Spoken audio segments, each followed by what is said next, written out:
Professional wrestling is the one true sport. Other sports have their share of intense, dramatic moments, but nothing can compare with professional wrestling.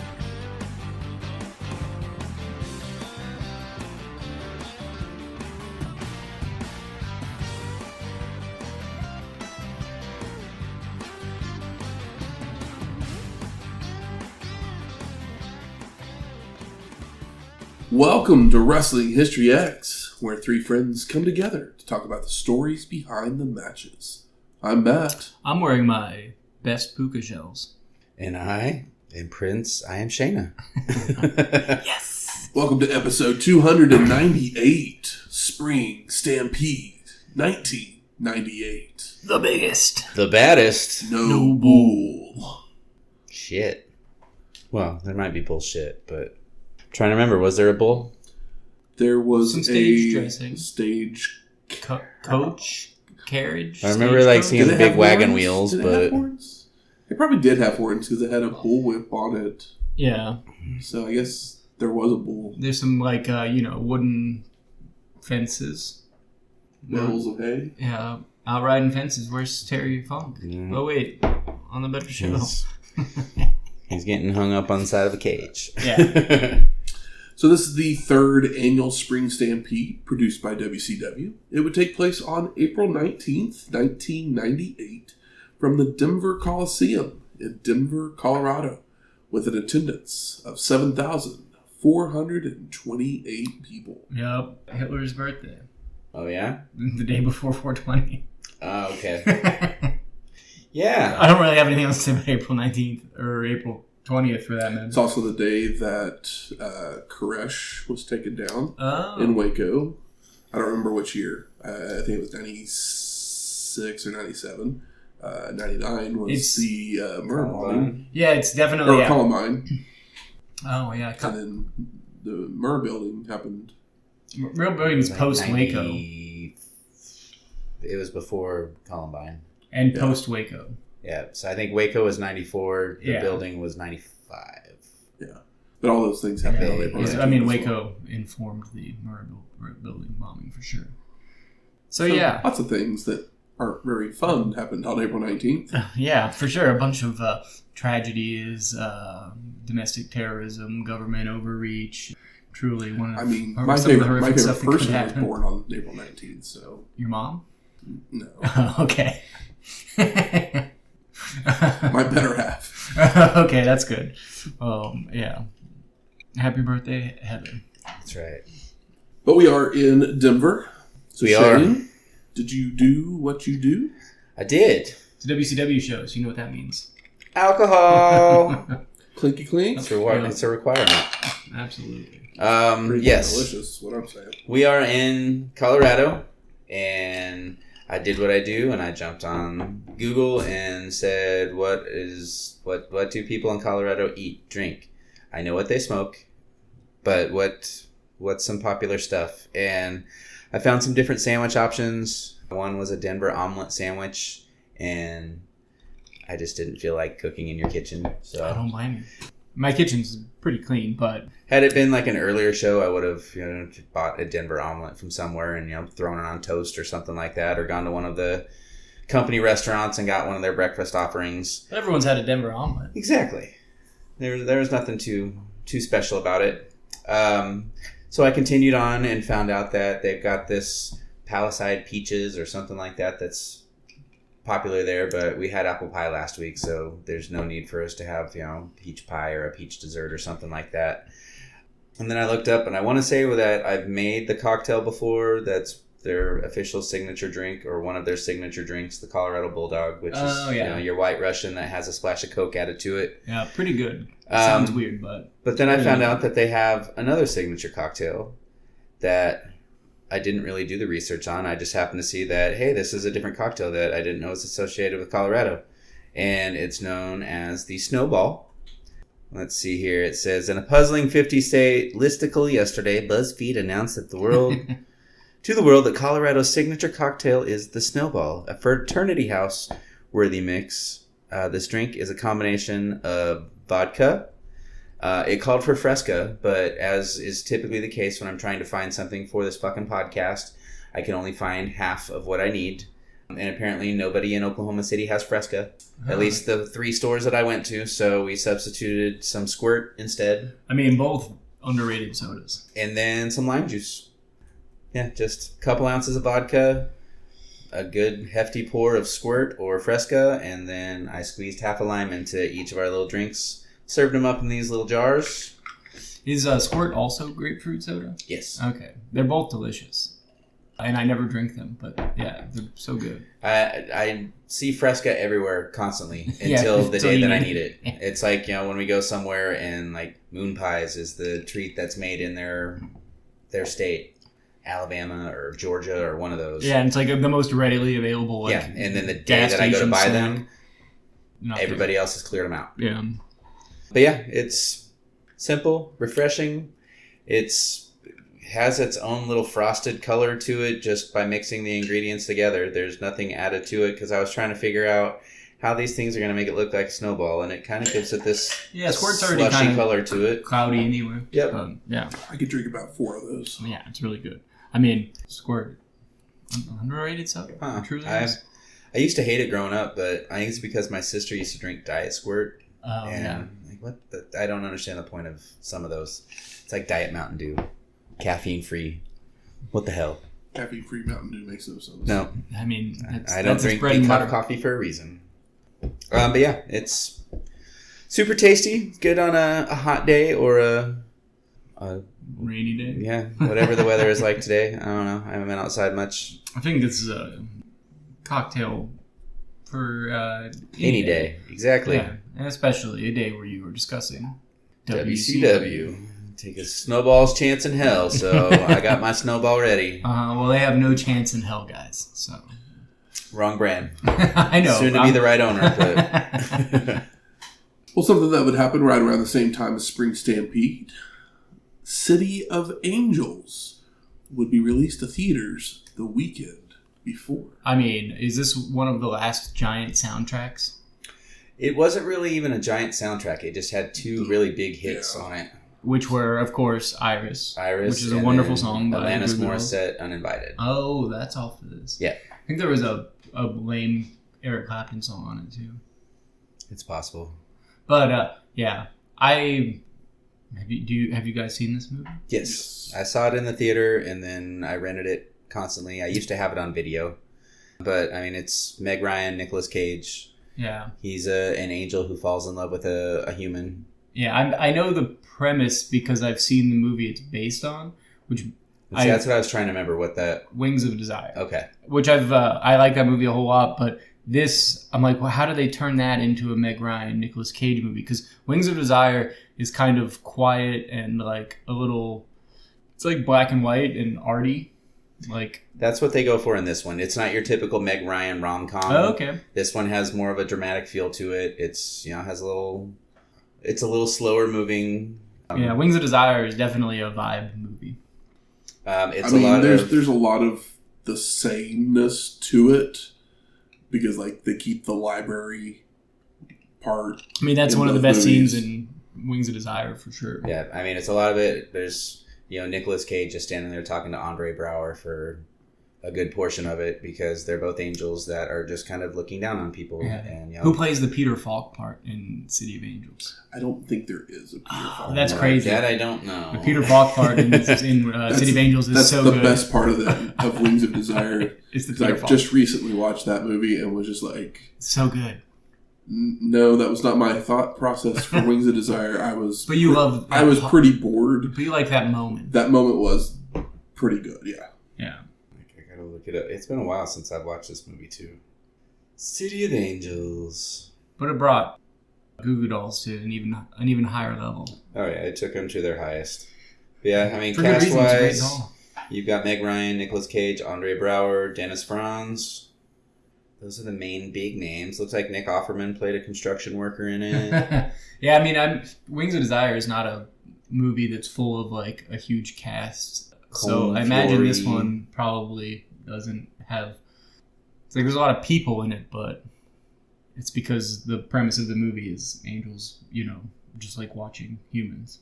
Yeah, as it says, this is a story of Seth, an angel who wanders the Los Angeles area invisible to humans. As the demise of an individual approaches, he spends time near them and becomes visible while acting as their traveling companion through their trip to the great hereafter. His discovery of distraught heart surgeon Maggie, played by Meg Ryan, inspires him to forego his immortality and exist on Earth with her as a feeling immortal entity.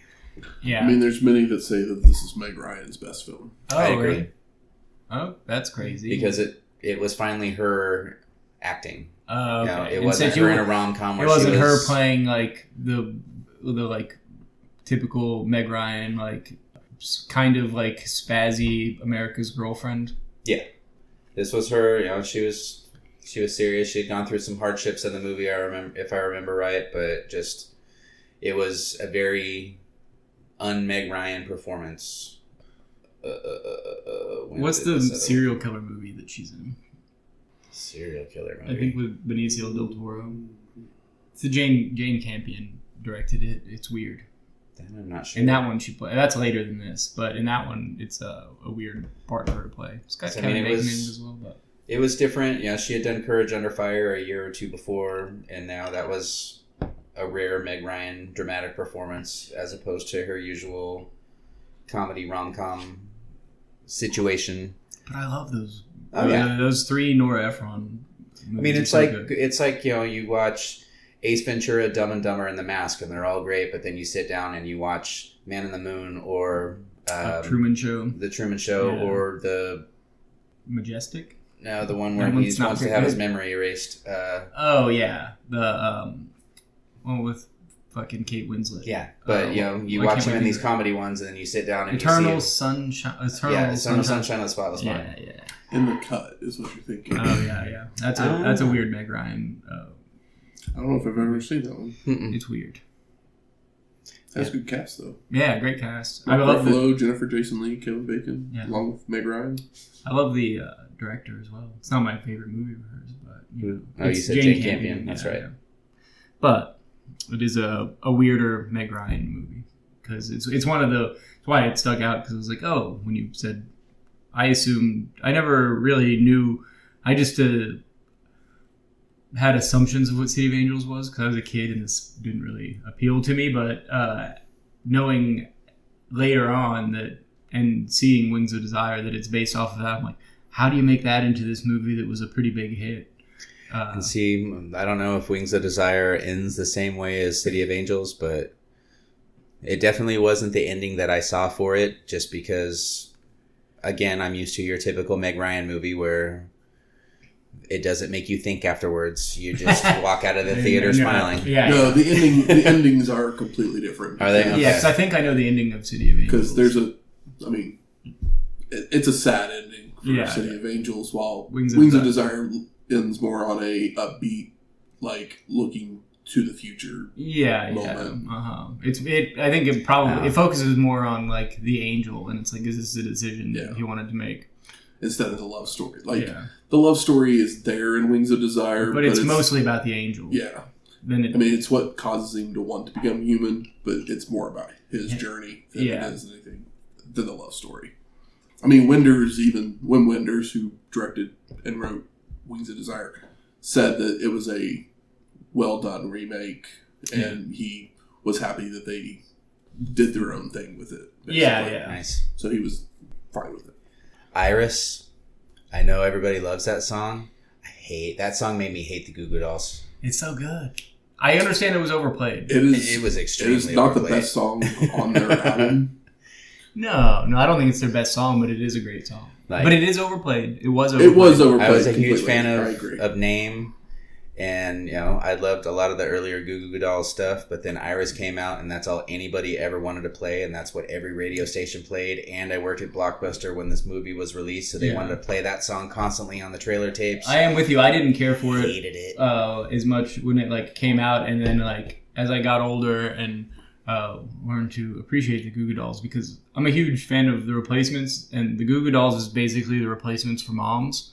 So once it clicked, I was like, oh, I'm all in. But I did turn the corner on Iris many years after it came out, just because it was so overplayed. But see, Uninvited, you can play just those first 3 or 4 notes on the piano, and it's just, still to this day, I'll get instant goosebumps just because it was Alanis Morissette. I thought returning to the Alanis Morissette that she made us fall in love with on Jagged Little Pill, because she had this edgier sound to her again, as opposed to her follow-up to Jagged Little Pill, where everything was... Is this in between the follow-up?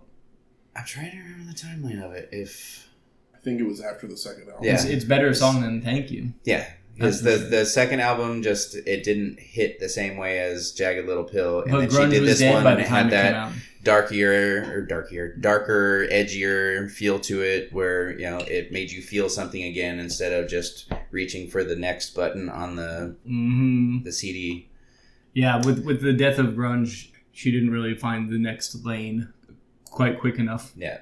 I guess it was her first recording since Jagged Little Pill. Was it? Okay. Okay, yeah, because I feel like it was before the second album. I remember when that song dropped, and I thought Alanis is going to get an Oscar, because I figured that song would be nominated for Best Song, but... Because Supposed Former Infatuation Junkie was released in November of 98. Oh, okay. That's the name of that album? Yeah. So I just remember the song Thank You, and being like, this song kind of stinks. Yeah.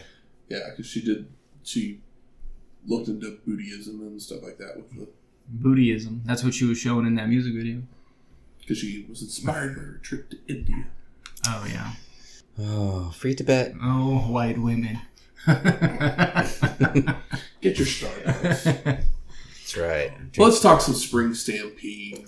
Let's see what we got here. We had some old-timey filter over highlights from the past few weeks of Nitro, where Hogan says there's no power struggle in the NWO. No one is taking over because Savage was never part of the plan. And Macho disagrees, saying he's going to win the belt, control the NWO, and push Hollywood to the bottom of the pecking order. Don't we all wish? Mm-hmm. And Nash tells Hogan to heed Savage's words, that Hollywood doesn't have to worry about him. He will just shoot him right between the eyes, and if Hollywood keeps doing what he's doing, Kevin will use the bat on him. Big words. Tony Schiavone then welcomes everyone to the show, joined by Mike Tenay and Bobby the Brain Heenan. And they have some breaking news about the main event. Macho has had his cast removed, so he will wrestle tonight. And that him and Sting have agreed to a no DQ match. Easy. Now I'm kind of curious if there was a backup plan, or if they just weren't going to have a main event. They just probably would have moved Hogan to the main event. Of course. So something seems to be distracting the Brain when Tony asks him what he's doing, with his response being that he smells something in the air.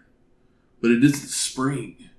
It's fear. And Heenan compares the night to a baseball game, saying they got bats, balls, big sluggers, and someone will get hurt. We then go to our first match. Perry Saturn with Kidman versus Goldberg. And Goldberg is over. There's Goldberg shirts all over the crowd. He's finally arrived. So the story behind this match was that Perry wanted a piece of Goldberg, watching him pick apart the entire flock, match by match. Meanwhile, the Streak has impressed J.J. Dillon, saying the winner will get a U.S. title match the next night on Nitro. And we see the flock has made their way to their front row seats at ringside. Yeah, they've somehow just get wonderful seats on these shows that they technically could be selling to other people. For. And Bill's undefeated streak is mentioned by Dave Pinzer. And it finally means something, guys. And Tenay actually says that it's 73-0. Mikey. And I actually looked it up. It's technically 71-0, and then two known contests. So yes, he hasn't lost a match in 73 matches, but he's only 71 and wins, guys. Don't get it twisted. That's right. Yeah, come on. Facts is facts. Yeah, Blackman only lost to... Fuck, I already forgot. There's one guy on the... Jarrett? Yeah. Jarrett's the only guy that's pinned Blackman. It's like, well, who cares? In the WWF. In the WWF, yeah. So Saturn starts with strikes, goes for an ab stretch, only to be reversed into an overhead throw and a belly-to-belly suplex by Goldberg, followed by body scissor takedown into a leg lock, when Kidman would pull Perry out of the ring to safety. Bill grabs the Kid and press slams him out onto Saturn. Perry returns to gain the advantage with quick strikes, a springboard leg drop, and a diving elbow, before attempting a vertical suplex, only for Goldberg to counter it into a twisting neck breaker. Bill then lifts Saturn up into a gorilla press power slam, driving him down and poses for the crowd, when Kidman would jump on the apron to distract, allowing Perry to recover and nail a hot shot and a slingshot splash. And Saturn keeps up the attack with a T-bone suplex, a thrust kick, and a leaping knee that sends Goldberg out to the floor, followed by Perry hitting a dropkick off the apron to send Bill into the ring steps. I mean, they're giving Saturn more than I expected. Yeah. This is definitely a longer Goldberg match than we've seen yet. Saturn rams the steel steps into Goldberg's shoulder as well, before leaping off the apron onto Bill's shoulders for a hurricanrana. Ooh. Perry then shoves Goldberg into the ring post, followed by attempting an ICI moonsault, but he slips on the ropes, so it's sold like a springboard back elbow. And then return to the ring with Saturn flying off the top with a spinning heel kick, before grabbing several different holds, only for Bill to power out and ram Perry into a corner. Goldberg then charges into a boot, but Saturn charges out into a side slam, only for a reversed whip, allowing Perry to deliver a dropkick, which staggers Bill for a moment until he nails a super kick, a clothesline, and a spear. Kidman jumps on the apron to distract the ref, with Saturn taking advantage by going low on Goldberg as he was attempting his finisher. His matzo balls. Perry places Bill on the top turnbuckle and climbs up for a superplex, when Goldberg counters into a super press slam, which draws out the rest of the flock, with Bill fighting them off, including spearing Kidman. And Saturn is able to attack from behind and locks on the rings of Saturn. Oh my gosh. Only for Goldberg to power up to his feet, muscling Perry up into a jackhammer for the pin and the win. This was fun and more than I expected. Yeah. I assume this is one of the last times we see somebody get this much over on Goldberg, but time will tell. Well, I mean, we'll see. It might be what we see, yeah. Yeah, who knows? I'm trying to remember if he's already had a match against Regal yet. I don't think he has. That match has happened. Has it already? Yeah. Okay. Because that was his first real give him a test. Nice. Yeah, Regal got in trouble for it. Mm-hmm. Oh, really? So we get our second match. Chavo Guerrero Jr. with Eddie Guerrero Junior versus Ultimo Dragon. Junior. And Eddie has promised that if Chavo wins this bout, he's free. But if he loses, his uncle will double the torment. Funny, we get the idea. I love the Eddie is my favorite wrestler shirt that Yeah. Chavo was wearing. So funny. They're both wearing. No, of course, yeah, they're both wearing it, but him making Chavo wear it is so fun.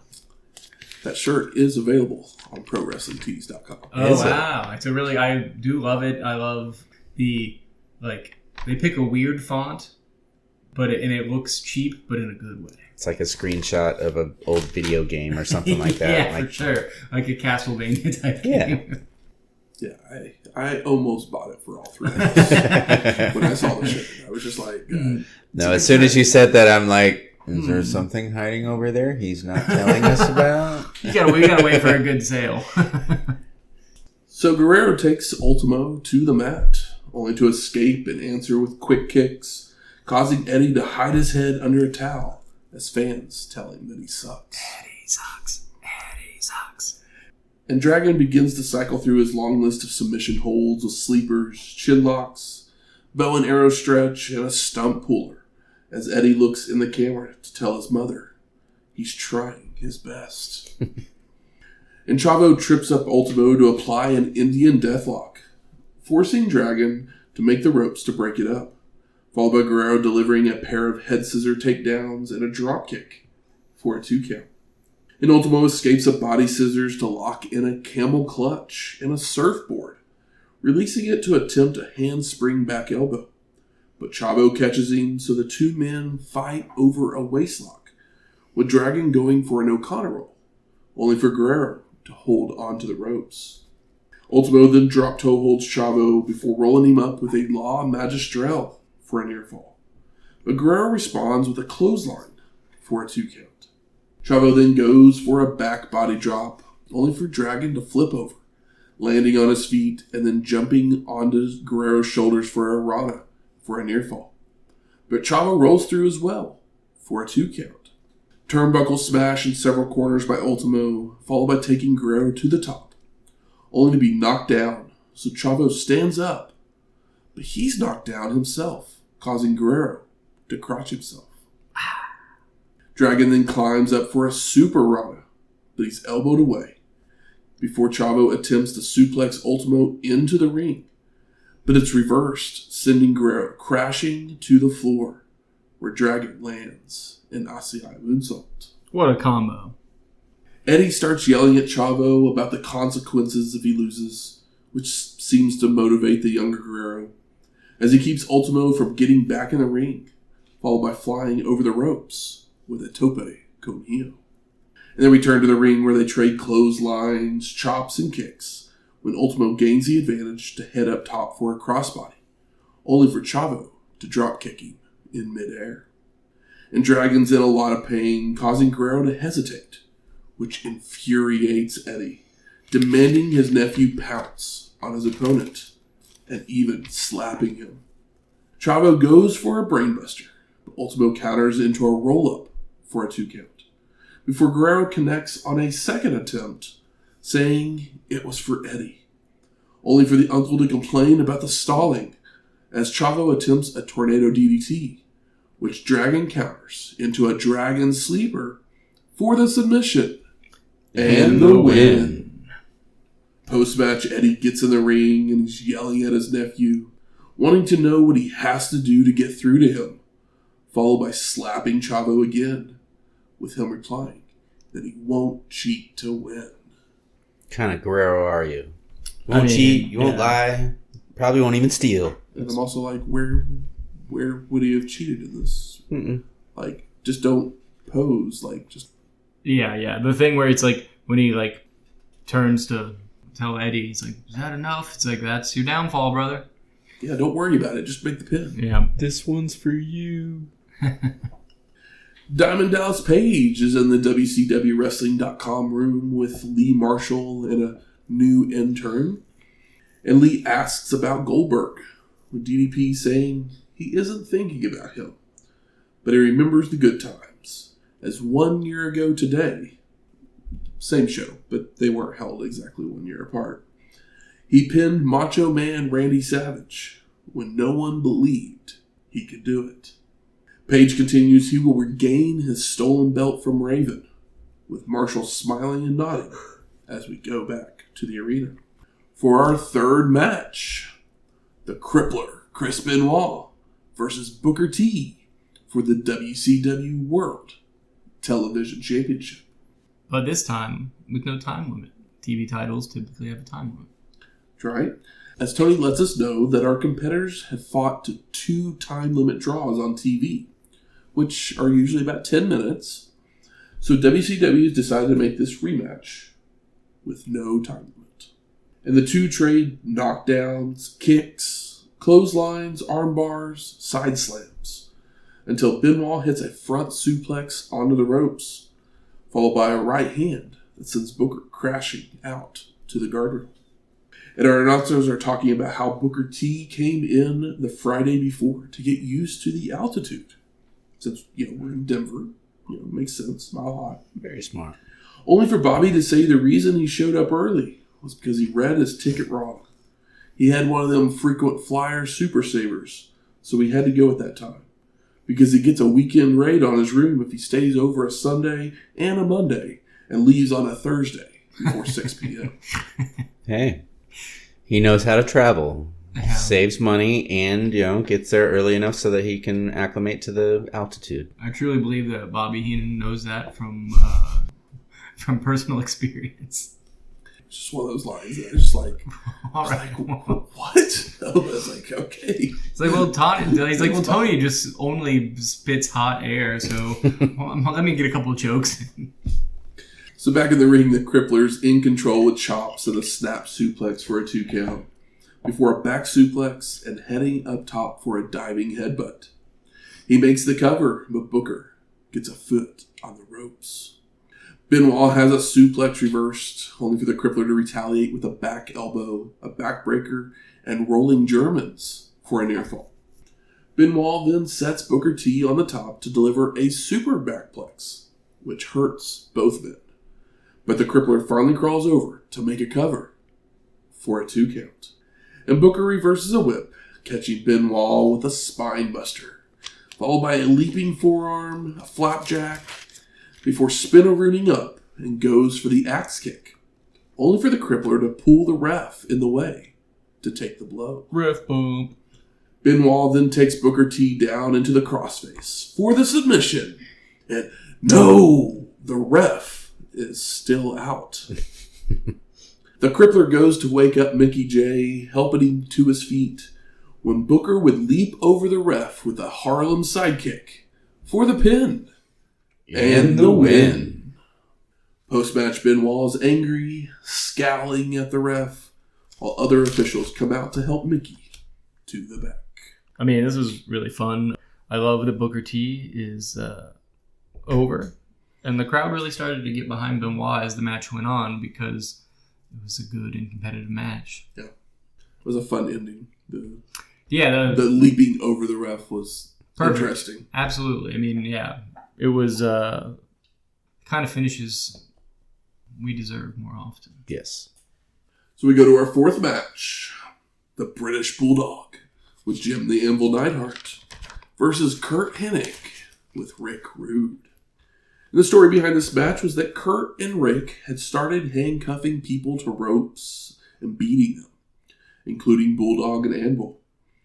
So they took it upon themselves to put an end to it, causing WCW to force an end to the shenanigans by making Rude and Neidhart be handcuffed together during this match. That'll teach him. That'll put an end to it. So a policeman who Tony calls one of Detroit's finest. Cool. I didn't catch that. No, this isn't a show for RoboCop 3. Yeah. Detroit, did I say Detroit? You know I meant Denver. And he comes down to put the cuffs on, but of course Rick stalls until the ref threatens to make Davey Boy the winner if Rude doesn't comply. And the match gets going with strikes by Bulldog, attacking the leg, when Hennig would roll out to regroup, only for Davey Boy to follow out to continue to target the braced leg of Curt, with Rude trying to get into the ring to help, to no avail.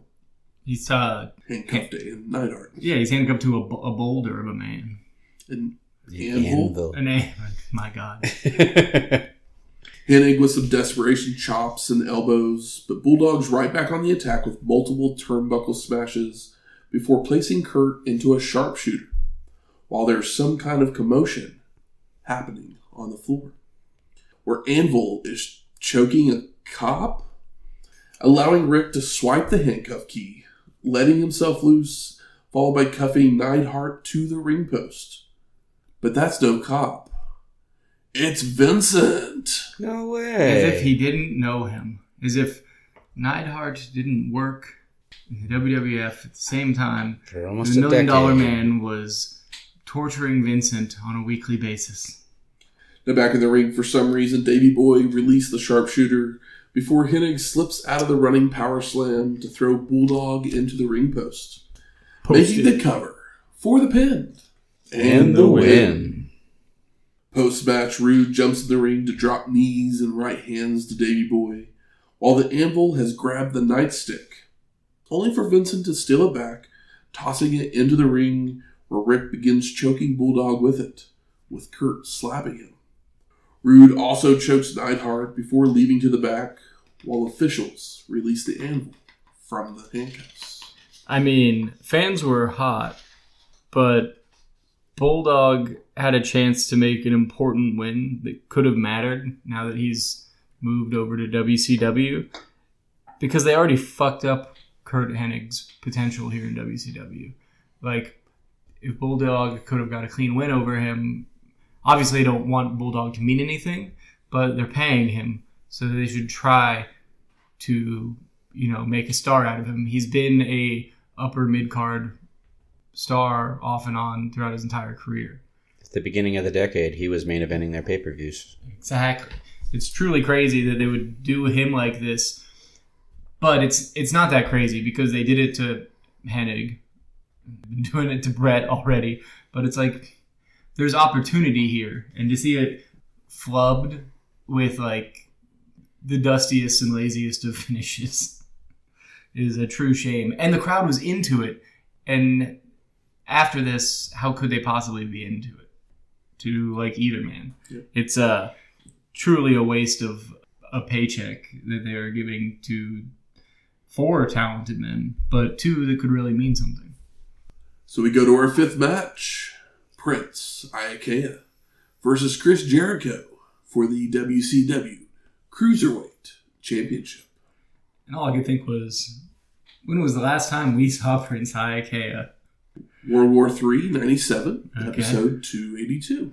All right, yeah. In a World War III match, yep, where everyone is just killing for the wood chipper. So the story behind this match was that Chris was going around collecting trophies from his opponents. Wins. Including Dean Malenko's Dignity. Ouch. And Disco Inferno's headband.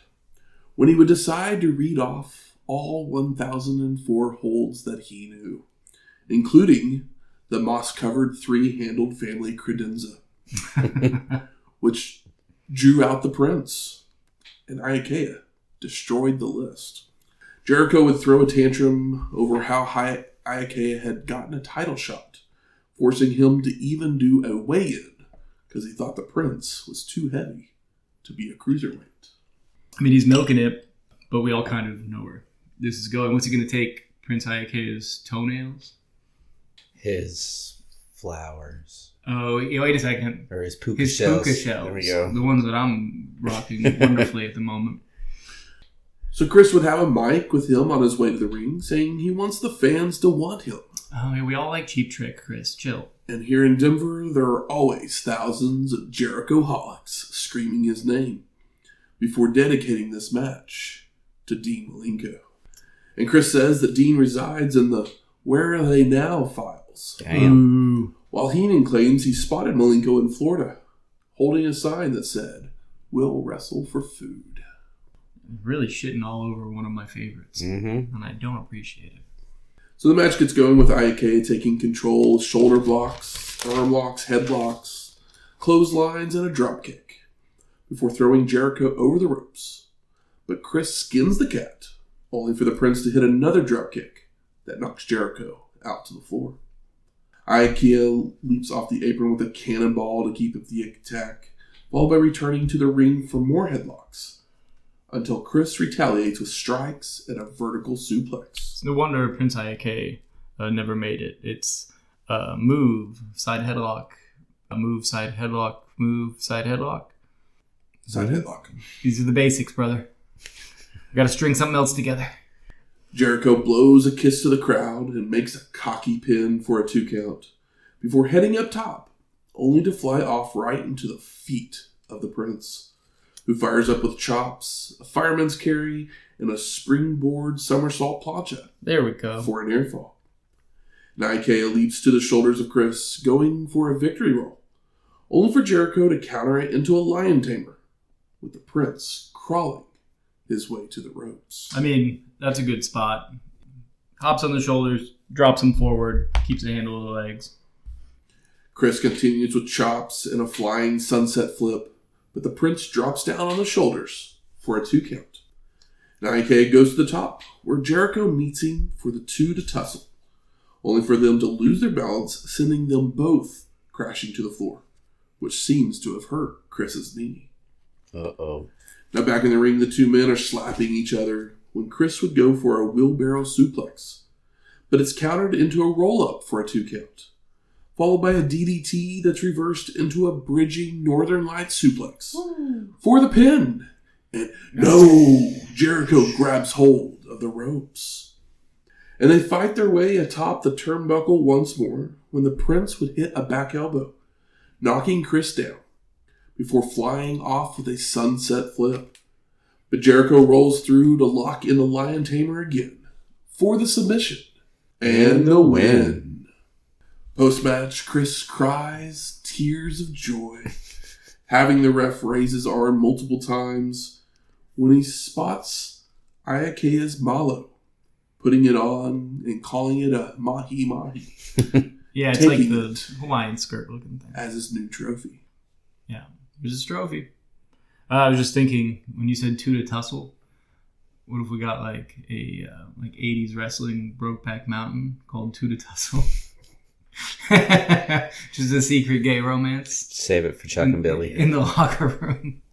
I guess it will Chuck. I want this to be more, like artsy and meaningful. Or Ang Lee, he hasn't. Lodi and Lenny or whatever their names are. Ang Lee needs to do something worthwhile again since Gemini Man.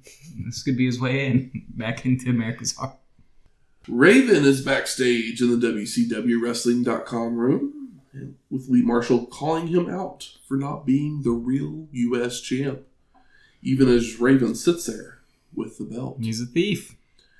Raven interrupts to quote Shakespeare, "Revenge is a dish best served cold. DDP can't hide.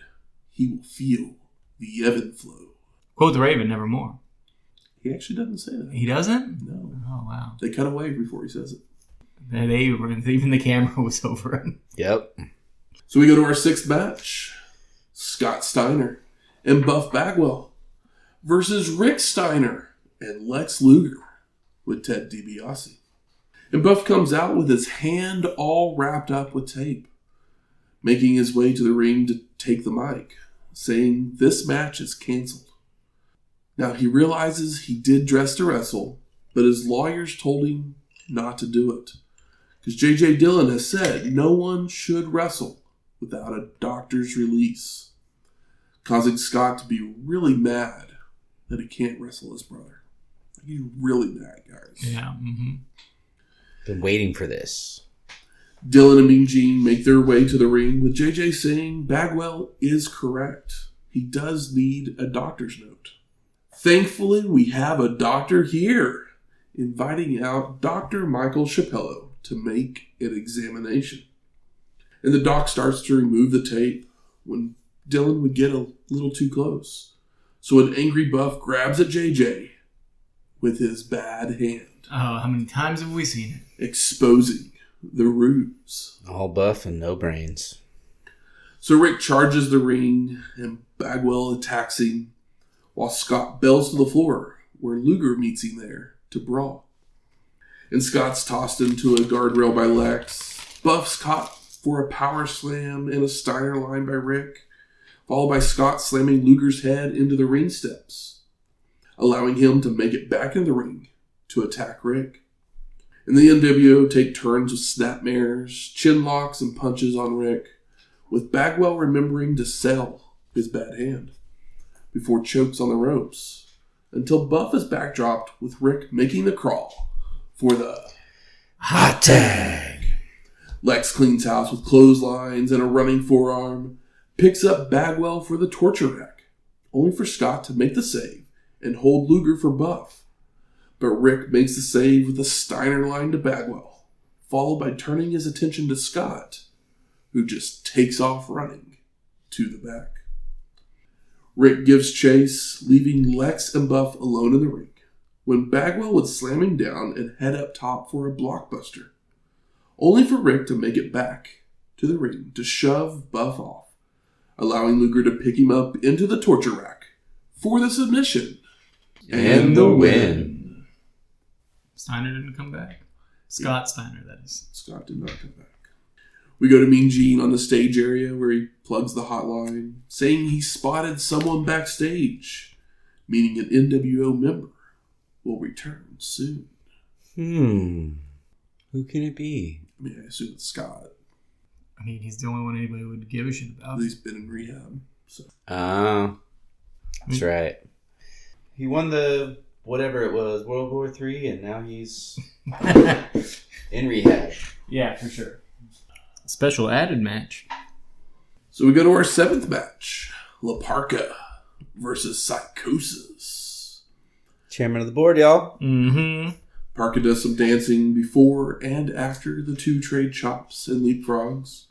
But Psychosis then flusters La Parka with head scissor takedowns, sending him out to the floor to regroup. La Parka's gone from black and white to black, white, and yellow. A little upgrade. Psychosis flies out with a plancha before returning to the ring, only for Parka to stay on the floor momentarily. So Psychosis slides out to retrieve him when La Parka would slide in, allowing him to kick the ropes into his opponent's crotch as he makes his way back in. Parka attempts to bring Psychosis in the hard way, but he floats over, only for a pair of back elbows, a clothesline, and a body scissors to take his opponent to the floor, followed by a split-legged moonsault atop Psychosis. Now back in the ring, La Parka continues the punishment with a vertical suplex, a hard whip to the corner, but he runs into a big boot and a hot shot onto the turnbuckle. Psychosis then places Parka on the top, where the two fight, sending Psychosis tumbling to the floor. But he returns to knock La Parka down, causing him to crotch himself. And they continue to fight atop the ropes, where Psychosis lands a super Frankensteiner for a 2 count, following up with a dropkick that sends Parka outside. It's crazy. These guys are doing some pretty wild spots, and nobody cares at all. Yep. The crowd's been pretty hot all night, but they don't have any interest in this. Psychosis then leaps off the top with a corkscrew moonsault, rolling his opponent in before going back to the top for a flying splash.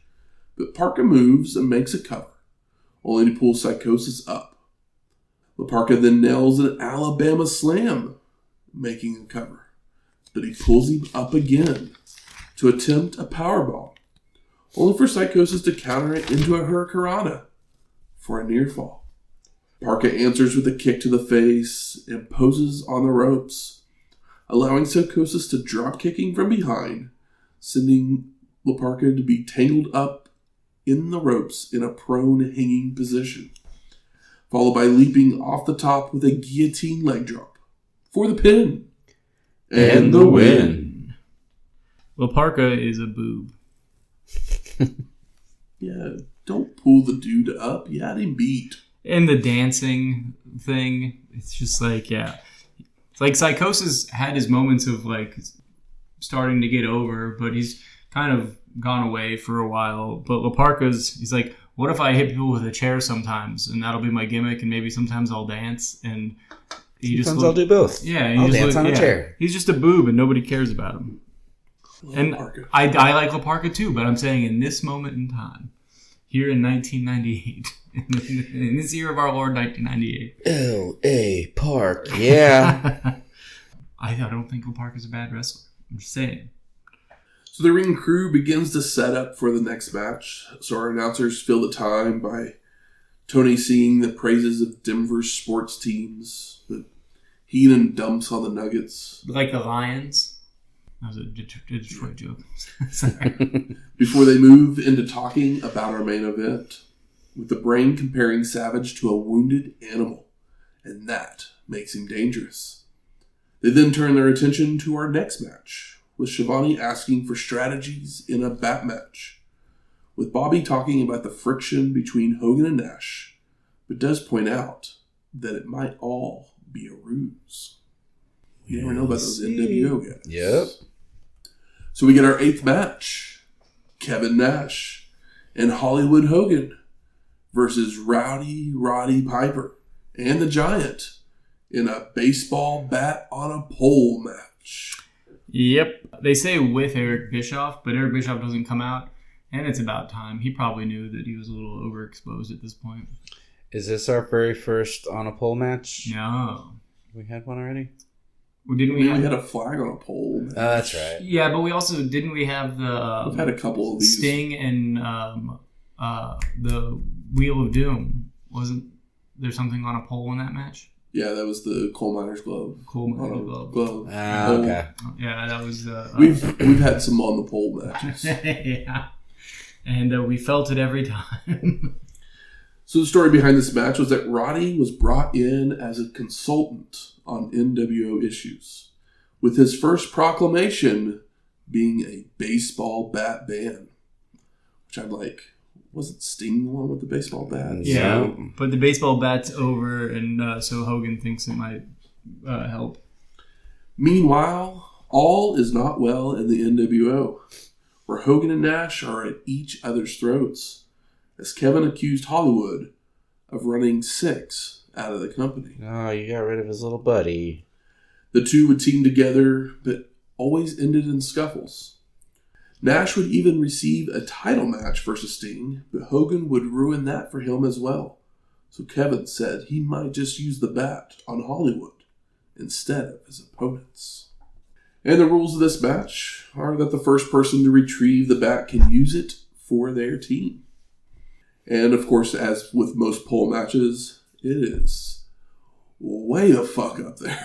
Yeah, it's pretty up there. I mean, it does hang down. But it also helps that the shortest person in this match is Piper at like 6 foot, and everyone else is like at least 6'5". Yep. Yeah. So the rest of them might be able to actually like reach it if they were just standing on the top rope. Possibly. We'll find out. And Hogan starts trash talking the Giant, so Piper makes a beeline to try and grab the bat. But Hollywood makes a save, ramming Roddy's head into the pole and punching him down into a tree of woe. Whoa. The NWO used frequent tags and strikes to work Piper over, only for him to retaliate with right hands and eye pokes, sending Hogan towards the corner, where the big man headbutts him. And Roddy starts pulling out Hollywood's hair, sending him stumbling towards the corner for another giant headbutt, followed by a Piper headbutt that leaves Roddy a bit loopy as well. Does Roddy Piper have the best eye poke? Yes. Yeah. Okay, just making sure that I'm not wrong over here. Hogan uses the opening to whip and choke Roddy with his weightlifting belt before deciding to try for the bat. But Piper tags the big man, who pulls Hollywood down by his pants, showing off his worst, best, only side. Yeah. He spanks him. And then starts spanking him with the belt, followed by the Giant putting him across his knee and spanking him with his hand. And to this point, I couldn't help but write down, this is whack. Mm-hmm. Somewhere Vince McMahon is smiling. Probably because he thinks it's hilarious. Yeah, somewhere Vince Russo is smiling. Vince McMahon never saw this. Nash makes the save while Roddy grabs the belt to clear the ring of the NWO and the ref, leaving them to regroup and rub their bum. Hogan literally like rubs his bum on the apron, like, oh my bum. He's a Looney Tune. He was a giant spanking though, so yeah. Hollywood gets dragged back in for a belt-aided clothesline, only to low blow Piper to slow the momentum and tag out to Kevin, who wants the Giant. And the two trade strikes when Nash would grab the advantage with a big boot, knees, back elbows, and chokes in a corner. Before Hogan does some choking as well when the ref is distracted by Roddy trying to make a save. The Giant's taken down with a clothesline, only to get back up while Kevin is posing to the crowd, with Hollywood jumping up and down on the apron, trying to warn Nash, followed by both men hitting big boots for a double KO. Once again, Hogan being the Looney Tune, like, look! Like, I know this is an audio podcast, but it's more for these two guys. I mean, and the thing is he's not like a Looney Tune where like Bugs Bunny is goofy, but he's a step ahead of everybody. He is just, I'm trying to pick a Looney Tune, but he's the pathetic one that keeps getting hit. Hogan and Piper both tagged in to trade right hands, eye pokes, kicks, and clotheslines, when Kevin would try to make the save, only to be mule kicked down low, allowing the big man to come in with a drop kick to send Nash to the floor. Roddy would put Hollywood to sleep, so the Giant would then boost Piper up the pole to grab the bat. But Kevin's back in, yanking the big man down, while Hogan's back up, grabbing the bat away from Roddy. But he just throws it to the floor. Yep. And the NWO began beating down Piper when the Disciple would come down to the ring with a baseball bat of his own. Are you fucking kidding me? Tossing it to Hollywood, who whacks the Giant across the back. Nash is then holding Roddy for Hogan, but Piper moves in time, causing Kevin to take the blow. Oh, no. Roddy then steals away the bat from Hollywood, hitting him several times, sending Hogan out to the floor. And Piper gives chase around the ring and then back in, where Hollywood would beg off, only for the Disciple to grab the bat from the apron as Roddy begins to swing, followed by tossing the original bat to Hogan to deliver shots of his own, knocking Piper down and making the cover for the pin and the win. Post-match, Nash is furious, refuses to let the ref raise his arm, dropping his straps and confronting Hollywood, who swears it was an accident, before telling Kevin to power bomb the Giant. So Nash goes to do it, only for Hogan to nail him with the bat, leaving Kevin knocked out. The Giant then recovers and grabs the bat and snaps it over his knee, while Hollywood runs in fear. And we get Hogan sucks chance. It's happened a couple times throughout this match, and it's the only good thing that happened in the match, in my opinion. Mm-hmm. Is the fact that people were negative towards Hulk Hogan. Because this was lame. Yeah. It was entertaining for what it was, but my expectations for it were very low. Good point. Yeah, I mean, I didn't expect much either. And knowing what's coming, it furthers that storyline. Yeah. So I feel like it did its job. Hey, most importantly, the other nice thing I could say about it, it wasn't at the top of the card. That would have been a true travesty. Like, literally, if this had been the main event and this had been what happened, that would have been... I would be furious. Yeah, I would be so pissed. Third from the top, I can handle it. We're used to the third from the top being an angle with, like, guys that are high up on the card. Just typically, Hogan's not involved, not officially in those matches. Yeah. He's involved. He's just not technically in the match. This time they have that other asshole, whoever that guy is, the Renegade or whatever. Disciple. Brutus. Honky. Zodiac. But he looks crazy. No he name. looks totally different with the beard. Butcher. He looks so different with the beard. Yeah. It's crazy. So we go to a commercial for Slamboree, where we see highlights of competitors, while narration tells us that it has surrounded them from the beginning. The controversy, the outrage, the misfortune. And now there will be no more at an event so big, so important, it will change wrestling history forever. You've already told us the same thing about something that was supposed to change wrestling history forever. And you know what? It was one of the worst things we've ever fucking watched. So, yeah, cool. Slamboree's coming. Order now. WCW, anytime they make a promise, you know that you're going to be disappointed. Mm. I don't think WWF makes promises. They make proclamations after the thing that was good happened. Yeah. They don't promise the good thing. They've yet to guarantee anything. No. So like it's like if a babyface promises something, he has to follow through on the promise. WCW, ever the heel, promises a thing, never comes through with it. So we go to our 9th match. Diamond Dallas Page versus Raven with Sick Boy. for the WCW United States Heavyweight Championship in a Ravens rules match. And the story behind this match was that DDP and Raven had appeared on TRL to promote a music video. This is also where Dave Grohl first heard Page's entrance theme and called his lawyers. During that appearance, Raven would put DDP through a table with an even flow DDT and steal the title belt. Raven would accuse Page of not helping him get a job in WCW, only for DDP to respond that Raven was just a spoiled rich kid masquerading as a tortured soul. So the DDP theme on the network is not what he was coming out to? No. Okay. No, it's literally... Smells Like Teen Spirit. It literally sounds like Smells Like Teen Spirit, yeah. That's funny. Also, so did they call the Offspring too? Because like Self-Esteem is like the same riff as well. And that's a huge song. And like one of the best, I think maybe still the best-selling independent record of all time. Yeah, but this is this is the Offspring and Nirvana. Nirvana was way bigger than Offspring. But Offspring still sold more records than anybody else from an independent label. Mm-hmm. But yeah, and then this is Diamond Dallas Page. Offspring probably.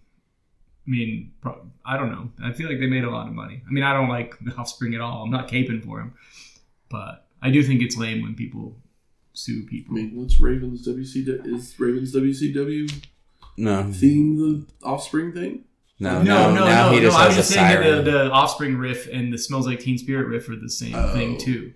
That's what I'm saying. Okay. Sorry. See, I thought you were going for like Offspring from his ECW. No, I'm just saying that like Dave Grohl, like Offspring made way more money off of the same riff than DDP ever did, like because Self-Esteem is like basically the same riff as well, and it's a box score. But I think that suing people over music stuff is lame.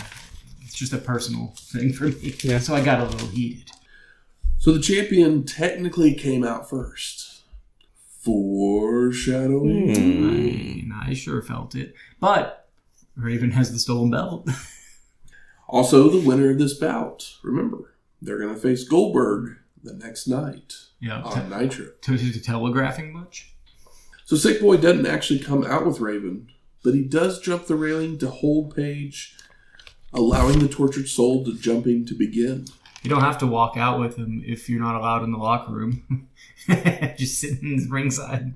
Only for DDP to fend them off with strikes, a back suplex, and a forearm that sends Raven to the floor. Page follows out with a slingshot crossbody, tosses Sick Boy into the railing before trying to get back in, but he's knocked off the apron into a guardrail by Raven multiple times. DDP is rolled in for the tortured soul to deliver a short arm clothesline and go for the even flow, only for Page to block by ramming Raven into a corner, followed by a swinging neckbreaker and attempting the diamond cutter, which the tortured soul escapes and rolls out to regroup. And DDP gives chase, and they fight towards and around the stage area where a stagecoach is set up, fighting on it before Page dives off the top onto Raven, landing both of them on some bales of hay. Yep.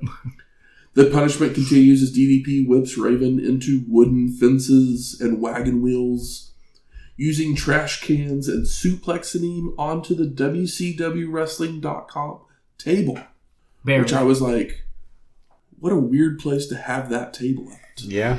Like, I would think that would be actually in the back of the locker room. But it's like in the arena. So. Yeah, and it's like next to this series of tables they call the VIP tables, which we're about to get to. Raven kicks away Page, grabs a cake pan to use, before placing DDP on a table in the VIP area and jumping off the railing with a splash that doesn't break the table. Yeah, it's more of a double axe handle than a splash. It's like a combo between the two. He didn't commit. And those VIP people, they need their solid tables. So. Yeah, they were some large boys. The tortured soul finds a bull rope to whip Page with, smashing a trash can over his back, followed by using the rope to choke DDP. And they make their way back to the ring, where Sick Boy has a kitchen sink. handing it to Raven, who nails Page across the back again for a 2 count. I love how clever they think they are with the kitchen sink being used all the time. It's so corny. More chokes with the bull rope when the crowd would get behind DDP to rally, where he reverses a whip and drop toe holds the tortured soul into the sink. A little bit of Raven's own medicine. And both men are down when Kidman would climb to the top turnbuckle, coming off with a splash just as Page is making a cover, only for DDP to move in time, causing Raven to take the blow. Page knocks Kidman out of the ring and makes a cover for a near fall, before Sick Boy whacks DDP with a crutch from the apron for a 2 count. And Raven sets up for a suplex, but Page counters it into a roll-up for a near fall. So the tortured soul calls for the flock, with Hammer flying in off the top, only for DDP to avoid, sending him right into Raven. Page smashes the sink over Hammer's back, when Reese would make his way in to deliver a double choke slam for the pin, and no, DDP kicks out. You don't have to answer this, but who the fuck is Reese? That's the Yeti. Okay, thank you. Continue. Lodi then throws a stop sign into the ring. The stop sign. But DDP shoves it into Raven's face as he turns, followed by picking it up to fend off the flock as they try to enter. But Kidman does make his way in, jumping on Page's back, only to receive a diamond cutter for his troubles. All of a sudden, a WCW crew member then enters the ring, nailing DDP with the stop sign, and allowing Raven to deliver the even flow DDT onto the sink for the pin. And the win. And news. And booze. The people weren't happy. DDP is one of the most over guys in the company. Post-match, the crew member escorts the tortured soul to the back. Nobody knows who he is. He's rocking a WCW Shane, did you know who he was? I thought I did, but as I'm seeing it now, I didn't recognize him as who he actually was. That crew member is Horace Boulder, a.k.a. Horace Hogan. Yeah. I did not recognize his face. Yeah. He just looked like a guy. He did just look like a guy. He didn't look like a small guy, but he looked like a guy. I kept looking at him thinking, he looks familiar. Who the fuck is it? But I wasn't placing Horace as somebody who had anything to do with the flock. I just remember him later on. He kind of looked like a weightier Just Incredible with a beard. But I knew it wasn't Just Incredible because, he definitely had a different size and look about him. It's the Shockmaster! No. Nah. Horace Hogan. Yay. But we all know why this happened. Oh, yeah. Definitely. Tune in tomorrow. DDP is too over. Or maybe next week. too over to be losing that belt. And somebody needs it. Maybe it's time for DDP to move up. Yeah. We need him. It's time for him to move up, but we now know that he is not next. Touche. So we go to our 10th match. Macho Man Randy Savage with Miss Elizabeth versus Sting for the WCW World Heavyweight Championship in a no DQ match. Mm-hmm. And Michael Buffer makes the announcement, so let's get ready to watch Sting still not be the focus of the main event. Yeah, we just had a DQ match that was, I think, pretty good and entertaining and took advantage of that. Except that it had We're going to have involved. another one right now, back to back. Truly silly and lazy. I agree. Savage jumps the Stinger as he enters the ring, using the ropes, his bandana, and his boots to choke his opponent, until Sting can retaliate by throwing Macho out to the floor and running him into guardrails. Savage starts to retreat towards the back, so the Stinger follows to run Macho into the wooden fences and wagon wheels, before picking up a bale of hay to bash Savage with. And they head back towards the ring, where Macho avoids a Stinger splash on the railing, allowing Savage to regain control and running Sting into the ring post. Posted. Followed by going back into the ring for several 2 counts. Yeah, and Macho is still selling his arm with the freshly removed cast. And both of them are just perfectly coated in hay. Yeah, the hay shot I found very funny. Like Savage's hair, I always used to refer to as being like hay, just because of how frizzy it is. Frizzy, yeah. And then seeing it with actual hay mixed in was a interesting sight. It stuck so well. Yeah. Multiple clotheslines by Macho before going for a pile driver, but the Stinger reverses into a back body drop. And Savage responds with more chokes on the ropes, when Sting would block a right hand, tossing Macho to the floor where he keeps up the attack with a snap suplex. Savage is stumbling about as he tries to regroup, but once back in the ring, Macho goes low and drops the Stinger crotch first on the ropes. Savage then heads up top, flying off with a double axe handle, only for Sting to catch him in the gut on his way down.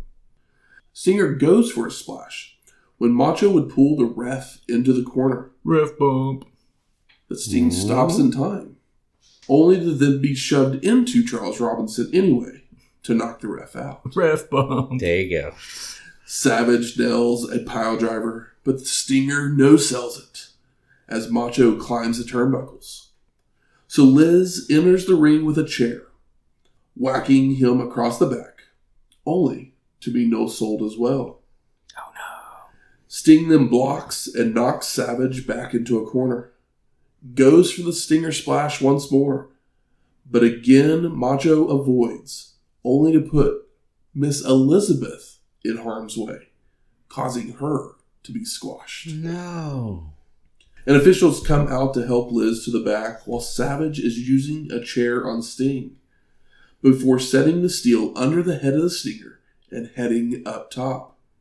When Hogan would run down and shove Macho off to the mat, Sting would counter a vertical suplex into a scorpion death drop, making a cover, when Kevin Nash would arrive to attack the Stinger, delivering a jackknife powerbomb and putting Savage on top, waking up the ref to make the count for the pin And the win.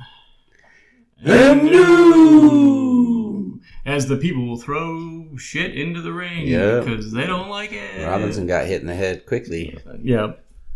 Post-match, Tony's calling Kevin the playmaker, while the brain believes this will tear the NWO apart. And Nash collects the belt, drags Charles Robinson up by his hair, forcing him to present the title to Macho. Which he does so, like, on the mat. Randy's, like, still laying on top of Sting on the mat, and Robinson just, like, crawls and puts the belt on top of him. It is so unceremonious. Hollywood and the Disciple reappear on the stage area, livid about what just occurred. That's my belt. While the Disciple yells like a caveman, Belt! Kevin! Nash! As we go to the Slamboree commercial before fading to black. So much more tranquil when nothing happens on the screen. So I ask you, gentlemen, what are your overall thoughts of Spring Stampede 1998? I'll make it quick. I'm on some who cares shit with WCW right now. Mm-hmm. Is that all your... I apologize. I said I'll make it quick. Yeah. Similar to that, I'm very much who cares about WCW, but I'm even more who cares about NWO. I enjoyed the beginning of the show, and then as soon as the first little sprinkling of NWO showed up, then it was like, all right, here we go again. There's been a theme for quite a while now that the first 4-ish matches of these WCW shows are fun and fine. And sometimes good. And then the guaranteed contracts come in. Great, but they're typically wrestling matches. Yeah. With angles, but they're not oops all angles, which is typically what the second half of the show turns into. I really like this show. Really? Yeah. I mean, there's bits of it that aren't good, but overall, I think it's an enjoyable show. Like, It wasn't pulling teeth for you? I mean, there was literally only one match that was pulling teeth, and yeah, we'll talk about that here soon. That's how I felt about the last show that you guys had. There's some WCW decent was. wrestling in places. For sure. Like literally, you guys, like you mentioned, the first 3 matches are Really fun. fantastic. Yeah. And then we get to the later matches, and storylines are furthered in the match. Even the matches that I know Hogan and Nash and Piper and Giant, like the expectations, like I said a while ago, the expectations for that match are super low because I know what these 4 guys can deliver. Yeah. I'm not expecting, and I was entertained with the match. It's probably the best on a pole match that we've watched. It was at least somewhat entertaining, and it furthers the storyline of the NWO having issues. The main event, they don't ever say it, but both Savage and Sting are working hurt at this point. Oh, yeah. And so to cover up some of those things, you know, they have Concessions were made. They have to throw some bells and whistles in there to help I don't believe get the match over. I don't believe they wouldn't have belled and whistled. But that's also true. Yeah. But that's also why it was kept shorter, so I didn't have a problem with it. Because once again, none of the bells and whistles, the interferences, it furthered the storyline. I mean, yes, it does make Sting, once again, the back burner of this NWO storyline, but guess what? That's what WCW's been doing for 2.5 years. I will say that if he was hurt, and that's why they took the belt off of him, like I get a little more rope. But Sting, like, what is Sting's story? I'm the rogue guy. Go back to the rafters, Sting. Here's You're the not thing. needed anymore. But also, Sting on top isn't as interesting as Sting chasing. I agree. I mean, unfortunately, that's the thing with baby faces. I They're get always that, more but interesting. They have to let him show that.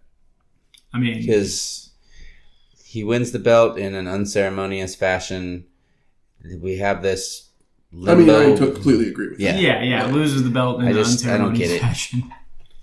To a guy who probably doesn't even really want it or care at this point.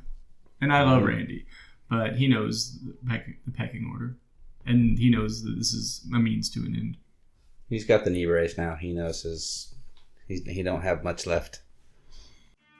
Good. Where's the smart marks at? All right. Fuck you. I think it's time we smark it up. So what are some of the best moments of this show? Let me get back towards the beginning. I'm going to start with Bobby giving Booker T's travel plans. That was very funny. That was my favorite moment of the show. I think that was maybe my favorite match of the show.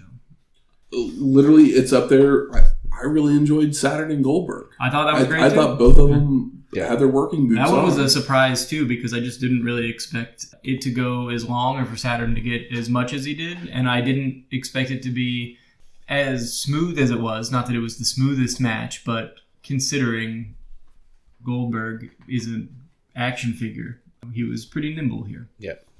Chavo and Ultimo, the match itself was good. The Eddie did a great Eddie job. stuff was great. It's like, well, we know what that was a totally serviceable like continuation of that story. Mm-hmm. But Eddie did a great job. Some top tier heel work. I enjoyed that even though Lee Marshall was on the show, they pretty much kept him nearly silent the entire time. Yeah. Benoit and Booker was a fun match. I did like. And so best moments. I'm gonna kind of bring disappointing in here just a little bit because but like the first 3 matches, I think we all agree very good matches. But 4 through like 7, and I know you guys don't like the last 3 matches probably that much, but I think 4 through 7 is the dip to me.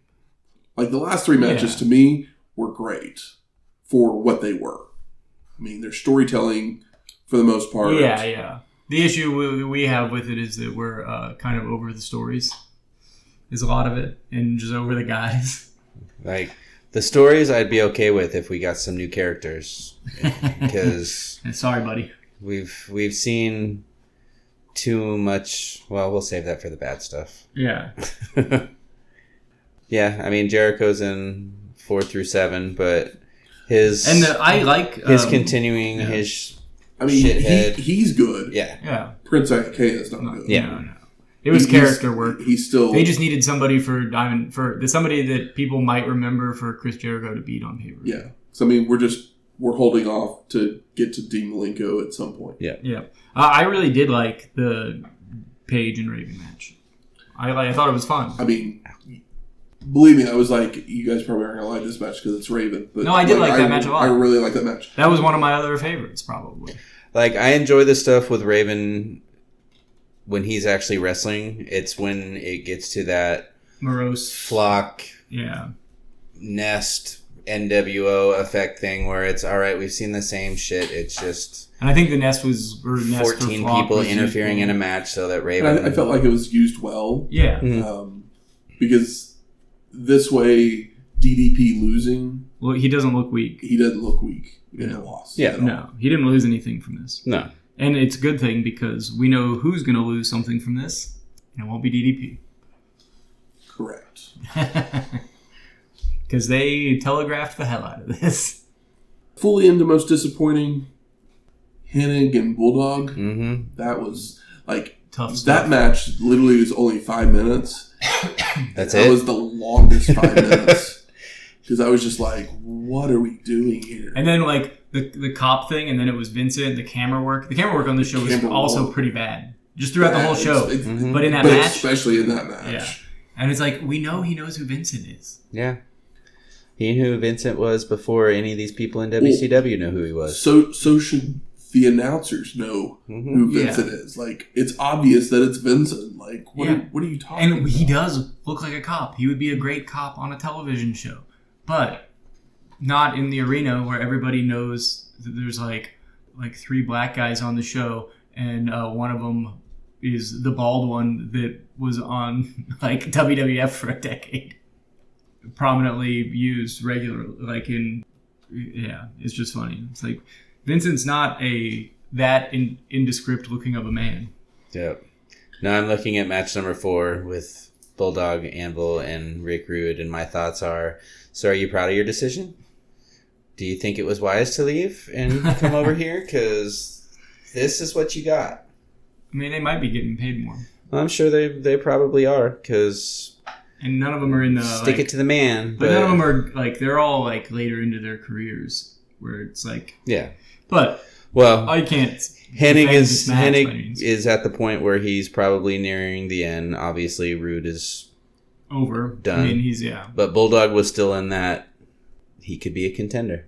The crowd was hot for Bulldog, and they did nothing with it. No. But I talked about that earlier in the show. And then the whole Steiner thing, like... A waste of time. Yeah. I'm like... That was like a thing you throw on a Nitro or whatever, just to continue the especially with the whole taped fist thing with Buff at the beginning. I was just like... This is... What is this? We all know exactly what this is. They probably did it last month. We've seen this spot. Yep. And I include La Parka and Psychosis in 4 through 7. Yeah. That match is fine. Like, don't get me wrong. It's the same as the Jericho thing. It's fine. But... I would have missed nothing had it not been there. Exactly. And they said special added match, but the crowd, it was the thing the crowd cared the least about. That was the piss match, and it was not special the added worst. match. And they you can go to the bathroom guess where that match should have been? On the pre-show. Yeah. That's a pre-show match. Or, the house show the day before. We're opening Nitro tomorrow. Or that. It might be. That's the thing. It didn't need to be on a pay-per-view. Could be as well. Yeah, like no one cares about La Parka at this point. It wasn't like La Parka and Psychosis had this blood feud that we've been waiting for the return of Psychosis. And Psychosis deserves more considering that he has had moments where he was over. Disciple in his caveman yells. Yeah, Disciple stinks. Yep, but he's at least staying consistent. I was also kind of like, it totally made sense, but it was weird that I didn't recognize the guy at all. But like the Horace Hogan, the WCW crew thing, it was just an out because DDP needed to keep the flock off of him so he doesn't get gets surprise attacked by an extra guy. So like it's fine for what it is. And Horace Boulder joins the flock for a little while. Yeah. How about best performer of the night? Eddie. I think Booker T Booker. really took advantage of the fact that he's getting over and had a wonderful performance where he looked like a star. And the finish made him look like a star, an even bigger star, because it was a great finish. I mean, the big clean high kick. The Booker T final, the finish of that match. I mentioned it earlier. Like it's I probably should have said it best moments. Yeah. It's the best finish on the show. It's the best finish on the show. Yeah. I'd say Booker or Saturn. I mean, you could even say I was going to say Saturn because he took Goldberg to probably the best match that we've seen Goldberg have. Yeah. And Goldberg kicked off the show. It didn't have to be a squash match, and so for it to be a little bit longer of a match, Saturn, I felt, did a good job of carrying Goldberg to a very competitive and entertaining match. Yeah, and Goldberg. Goldberg didn't lose anything from going that long in that match. If anything, he gained some credibility. And how about most surprising? 2 words. Where's Brett? That's a good question. He's their big acquisition that they just brought on a couple months ago, and he didn't even get mentioned. I mean, that's the thing too. Is like that's what's hard to get excited about, and why I'm so shoulder shrug. Shoulder shrug with WCW is that they get these things and then they don't care to use them, and we get Parka and you get the Disciple that comes Psychosis. out twice on a show, but there's not even one mention. They mentioned the Harts or the Hart family, but Brett, I don't remember hearing his name at all. He wasn't even shown in a replay. I mean, they didn't say a word about Ric Flair either. Yeah. That's kind of where these guys are right now. Yeah. Unfortunately. I don't remember Savage beating Sting for the belt, honestly. I know I wasn't watching this religiously back then, but I don't remember Sting losing the belt to Savage, so that was a kind of a shocker for me. I guess technically the surprise of the night for me would almost be that I enjoyed the show on a pole match. Because wasn't expecting to, and I was sports entertained. You surrendered yourself to the bit and the bat. I was sports. I don't know if I was entertained. Yeah, I had a tough time. Baseball bat, so there definitely was sports. Making their way to the ring. It's trivia time. They lied. They said no bull. This week, the category is music of the match. Hit my music. Break it down. Hit my music. So for 3 points, I'm going to play a theme song for you. You tell me what wrestler had this theme song. Buzz in so we don't have a Here each other, I guess. We go.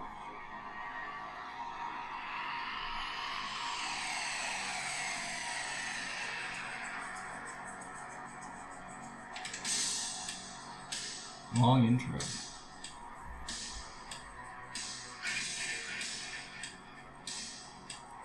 It's catchy.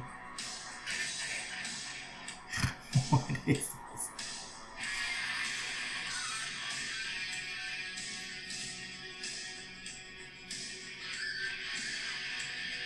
Is there a chance that this is one that was edited off of the network? Oh, it's definitely edited off the network. Oh, so we don't know the song.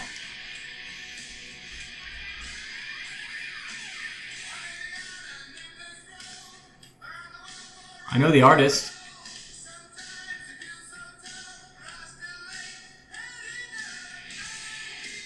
I don't know. Who the hell would use this? It's a mediocre Ozzy Osbourne song. So it makes me want to say it's an ECW. Yeah.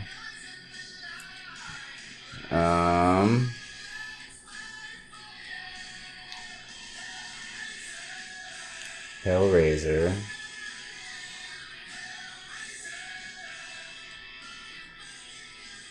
Oh my gosh. This is embarrassing. I don't even know who the fuck it would be. Was it Used by Tommy Dreamer. No. Damn. Shane? I'm like trying to think of demonic characters or something. Chris Chetty. Incredibly funny. Incorrect. The answer is Road Warrior Hawk. In New Japan, Oh. the Hellraisers with Power Warrior. See, I don't even remember that being their name. Yeah. I don't either, and I should have. Yeah, I remember That's a deep cut, though, Matt. Road Warrior Hawk and Power Warrior, but... And that's not even a really famous Aussie song. And I was like, I don't know this song at all. And then as soon as he started singing, I was like, well, I know that voice anywhere. Exactly. Next week, we're going to Nitro the next night. Ooh, how will it stack up to April 20th. To the Raw, Rod them all? Well, I'm pretty sure somebody's beating Raven. Maybe. Well, I guess we'll find out. We'll find out, week. yeah. We'll see what the flock does. Yeah. You can bet on it. You know the flock's going to flock. Or whatever. Music from this week's show is Garth Vader by Joseph Saba. And yeah, I laugh at it too. It's okay to laugh. Gotcha. Garth Vader. Garth Vader is the name of the song they used. And Macho Man won our main event. So we play Rock House, the Savage Mix. Ooh, yeah. It doesn't have any pomp in it, nor circumstance. No. Such a shame. Garth Vader. Was it like a country-ish song, I guess? Yeah. So they're like, oh, but it's kind of dark. Yeah. Nice. If you like this episode or any of our other ones, go out there, rate and review us on iTunes, Spotify, YouTube, or wherever you find your podcast at. Did you like the show as much as Matt? Just let us know. Especially on YouTube, click that bell, comment, subscribe. Share, tell a friend. Do all those things. Yeah. If you have any questions, comments, concerns. Much like Michael said, what the fuck did you think of the show? As you can tell, we're a little lopsided here. I think Matt really enjoyed this one a whole lot more than either of us did. I feel like it's either Matt. Whenever it gets lopsided, it's either I like the show and you guys don't, hate it, or Matt likes the show and me and Shane didn't like it. Shane never likes it. Typically, yeah. I'm the one that had to watch it WCW. multiple times. Yeah. But yeah, slide into our DMs. Give us a shout out on the Twitters, because I don't want to call it X. But yeah, we want to hear from you. Give us your thoughts. Yeah, where's Nitro at? And yeah, where is Nitro? Colorado Springs. Okay, so we're staying in Collie. Just up the street. All right, well, yeah. Alright, well, maybe I'll bring some special brownies or something to I don't know if you want to record that. make it a little more enjoyable. What? We can do it with alcohol, but not the other Oklahoma legal substance. Not a weed guy, but I'll bring my own brownie. If you have any of those things, you can email us at WrestlingHistoryX@gmail.com or find us on X at WrestlingHistoX. That's Wrestling HISTO. X. We'll talk to you next week. Leaders. Ooh, yeah.